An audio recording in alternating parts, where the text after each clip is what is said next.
As e dey sweet us, e go dey pain them. As e dey pain them, yes, e go dey sweet us. Not today. I thought it was this the Adeyanju who said he will be waiting for obedience tears, that he will bring buckets so that all of them will cry, and the buckets will be, it will not even full, that they will cry and cry and cry.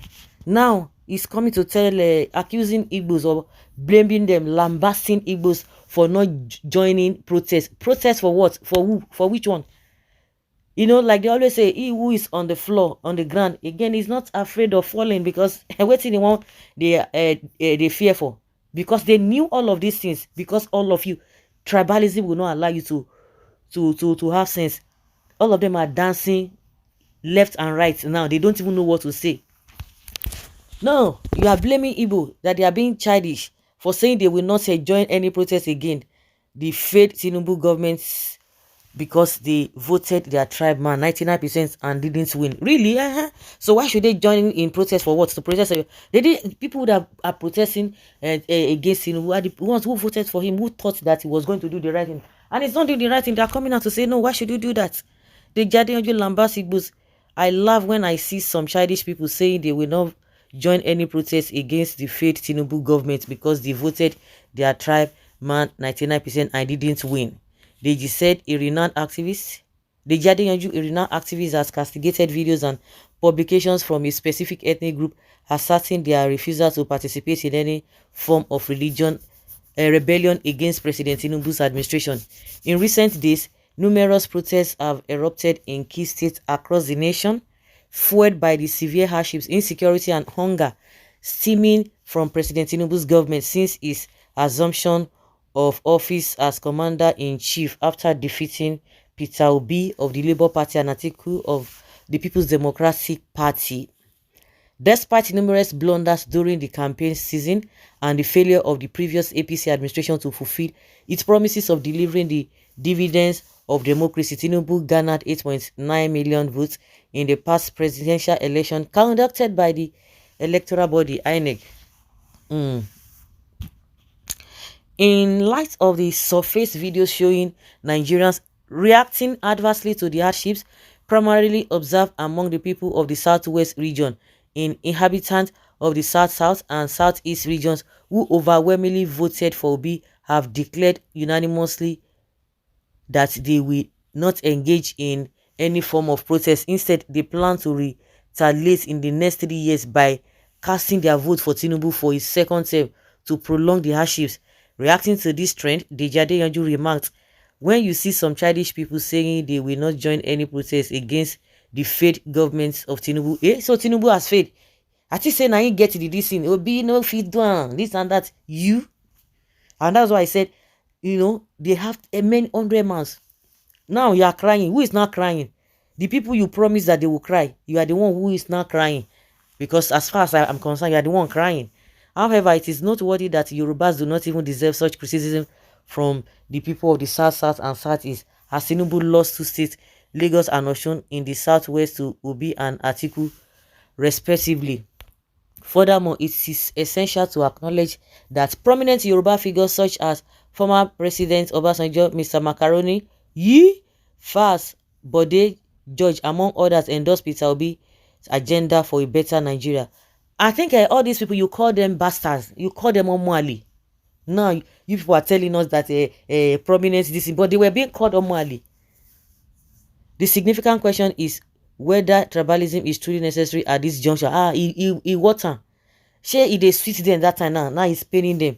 Or did we prefer candidates lose to Tinubu who enjoy broader support from the Yorubas and called Northerners? Okay, now they enjoy this thing now. He enjoyed his patronage from them. Majority of the people voted for him in that regard. All these people that they are calling prominent people now, you call them bastard or Mali. So they are the ones that you shout. So why are you involving them? Is it by force to protest? Join protest after you accuse them of plotting to destroy Lagos.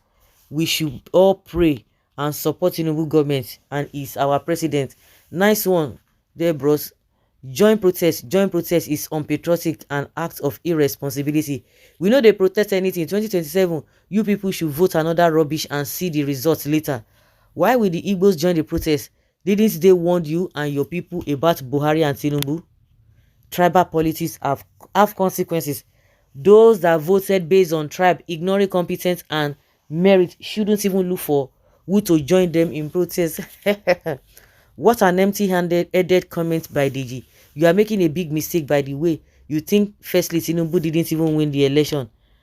Nigerians know that it was a Milocon arrangee with the North that brought him in fraudulently.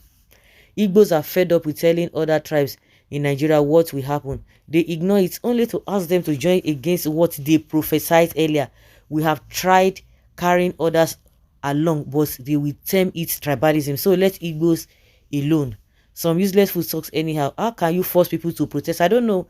When they beat you for Abuja that time, during Buhari's time, these are the northerners, did you accuse them of not even joining the answers? They said they no go vote, they know they protest. So why you calling the Igbos?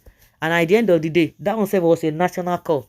This one, what you order versus what you get. So you have to deal with it. The best answer to this noisemaker is silence, or he simply puts a fool.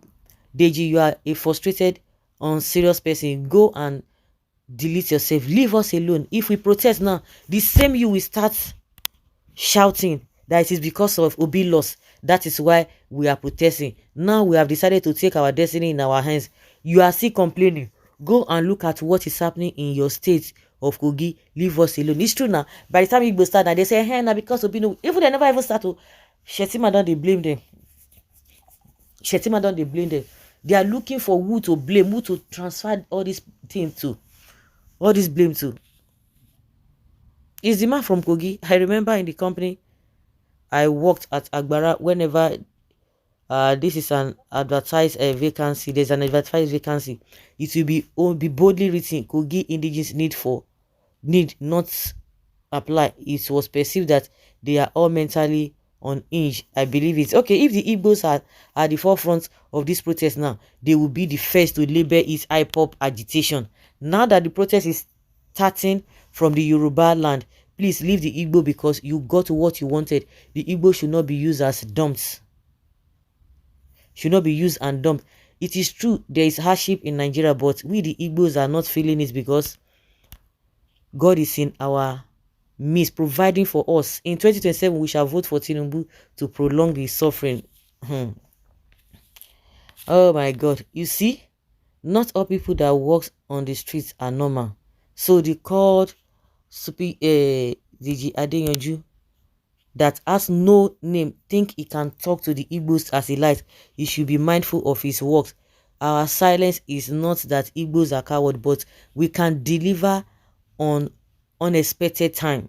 As far as I'm concerned, President Tinubu is our president, and nothing you can do about it. You are nobody, a noisemaker who is looking for one who will make you relevant. What did you have to lambast the Igbo, or why did you have to lambast the Igbos? That's the question. Yes. So guys, let's say your opinion and have your take on this.